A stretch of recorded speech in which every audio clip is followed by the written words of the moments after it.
চৌধুরী আশরাফুল বারী নোমান বক্তব্য রেখেছেন। সিলেট 1 আসনে গণ অধিকার পরিষদের সমর্থিত প্রার্থী আজমল ভাই, সিলেট 5 আসনের আবুল মনসুর চৌধুরী সাজু ভাই, হবিগঞ্জ 1 আসনের আবুল হোসেন জীবন ভাই এবং আজকে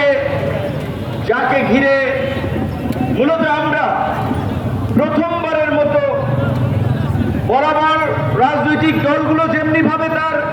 নির্বাচনী কর্মকাণ্ড এবং সফর আনুষ্ঠানিকভাবে শুরু করে সিলেট থেকে, আমরাও সেই ঐতিহ্যের ধারা অব্যাহত রেখে পূর্ণভূমি সিলেট থেকেই আজকের মধ্য দিয়ে আমাদের আনুষ্ঠানিক নির্বাচনী গণসংযোগ